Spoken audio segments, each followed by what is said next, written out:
Hey guys, welcome to Creative Biology. Here I am with another video on the amino acid and protein. This video is all about the classification of the amino acids. So that mainly will divided on the base of the nutritional requirement, metabolic fat, structure, and side chain characteristics. Okay. So now first of all, based on the nutritional requirement, it will divided into the three categories. So that is an essential, non-essential, and conditionally essential, or we can say semi-essential amino acids. So here I am providing a key to memorize the all type of the class of the amino acids, so stay tuned till the end. So essential amino acids means the amino acids that are not produced by our human body, means we have to take this type of amino acids into the diet. So that includes the methionine, isoleucine, threonine, leucine, phenylalanine, and valine, tryptophan, and lysine. And key to memorize these is methyl private limited. Okay, so you have to memorize methyl private limited, methyl MITL, private PVT, limited L. Okay, now what is non-essential amino acids? So non-essential amino acids means the amino acids that can produce by our cells, or we can say produced by our body, so we don't need to take it from the outside of our body. So that includes the 3G, glycine, glutamic, and glutamine. 3G of cat, cysteine, asparagine, and tyrosine.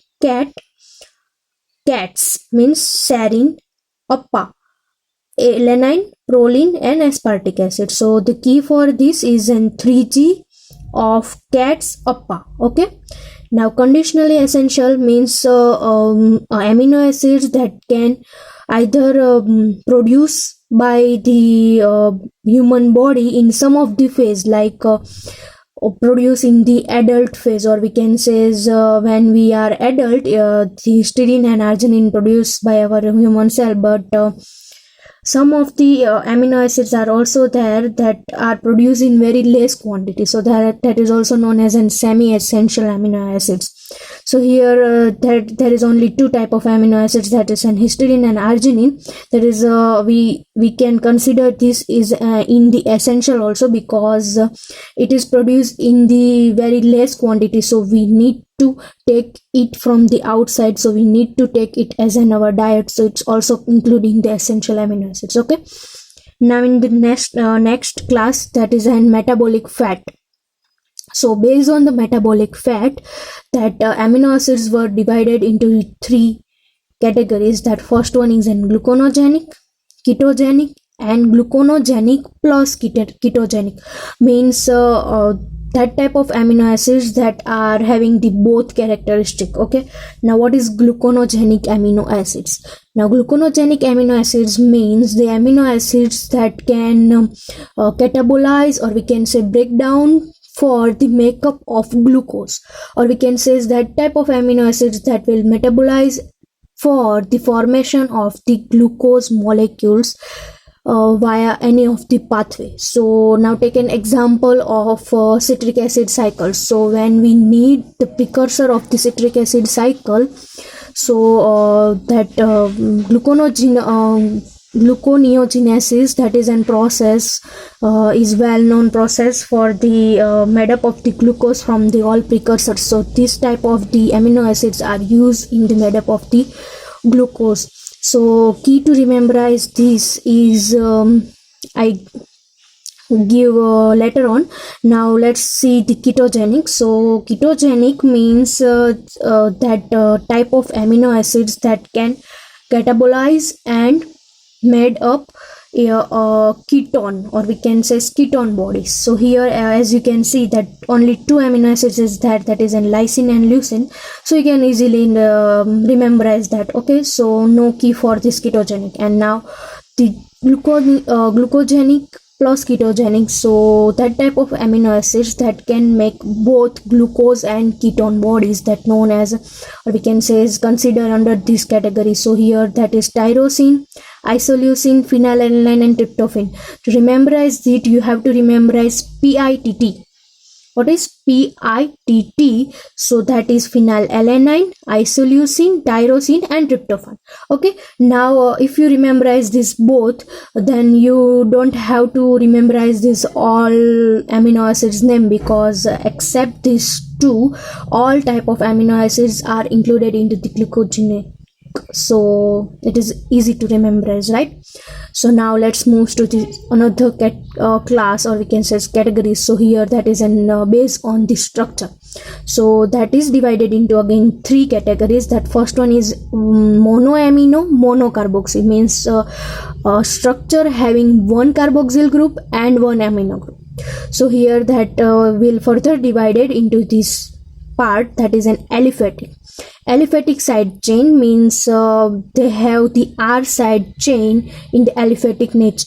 So that includes glycine and alanine. Glycine is an simplest amino acid, as we know from the previous video. If you cannot see my previous video, please go back and see that.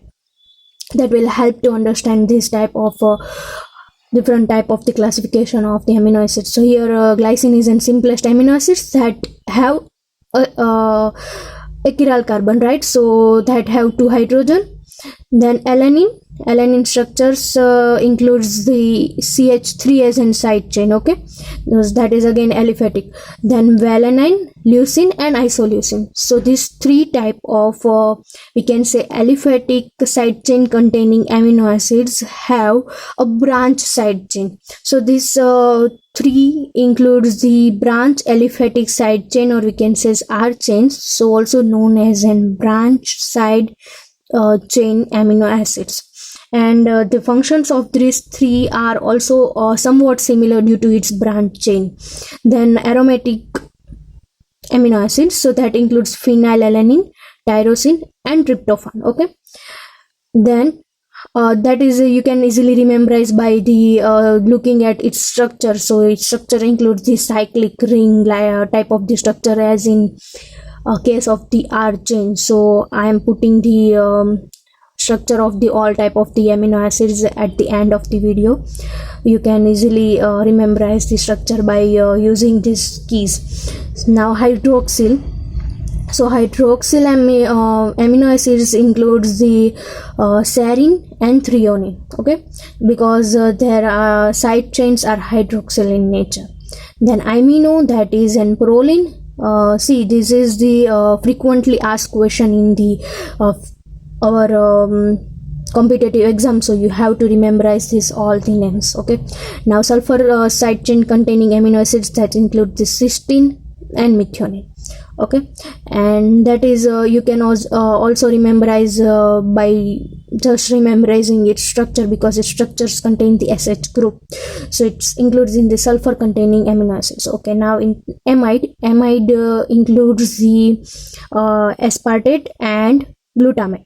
So that's all about it. And now monoamino and bicarboxyl. So this is bicarboxyl amino acid, so it's contained 2 carboxyl group in all our structure, right? So one carboxyl group, as you can if you memorize that simple structure of amino acids, so that one carboxyl group is already present at these locations. So another carboxyl group is present in the R side chain. So that due to that, both carboxyl group is known as a monoamino, that is due to the amino group present here. And dicarboxy amino acids. Okay, now as you can see here, that includes the 2 type of the acids, because because of that 2 carboxyl group, that is an aspartic acid and glutamic acid.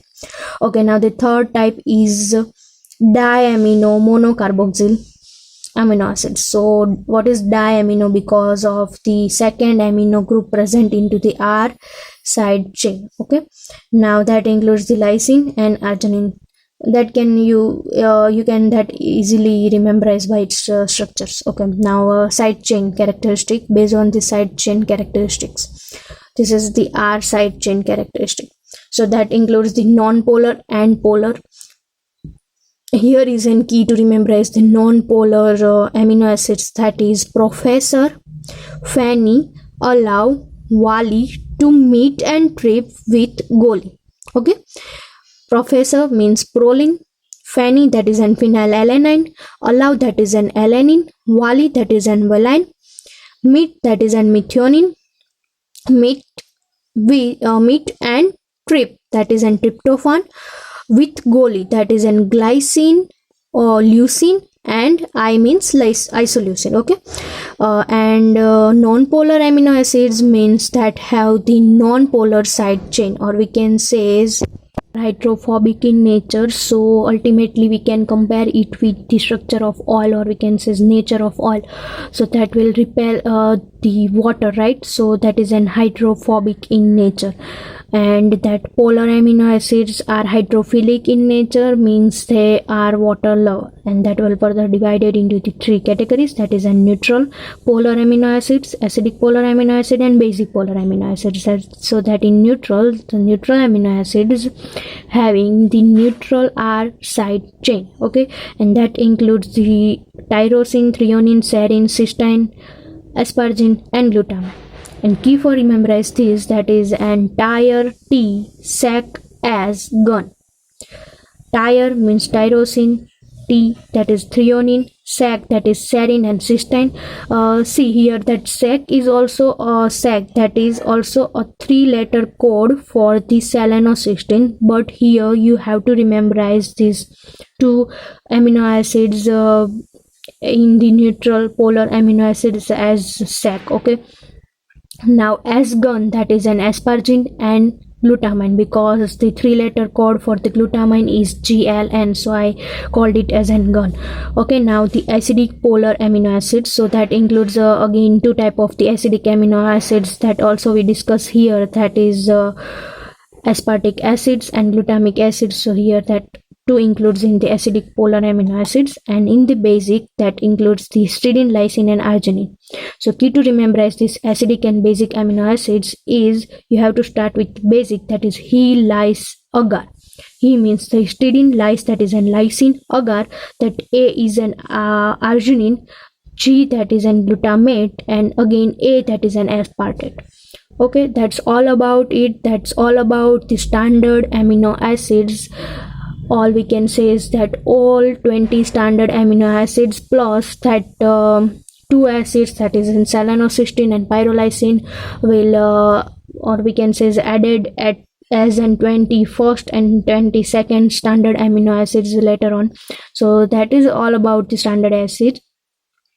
But here that non-standard amino acids are also present. That means that type of the amino acids that can't make up the ribosomically protein structures, that includes in the non-standard amino acids, right? So that we will discuss in our next video. So stay tuned and subscribe to my channel, like, share, and also click that bell icon for the future notification. Now I'm putting a picture of the structure of the amino acids. So just try to memorize the some of the structure, or if you can that all of the structure of the amino acids, because that will help you in the competitive exams. Okay, and then solve these MCQs and answer them into the comment section. I will reply to the all of the comments. Okay.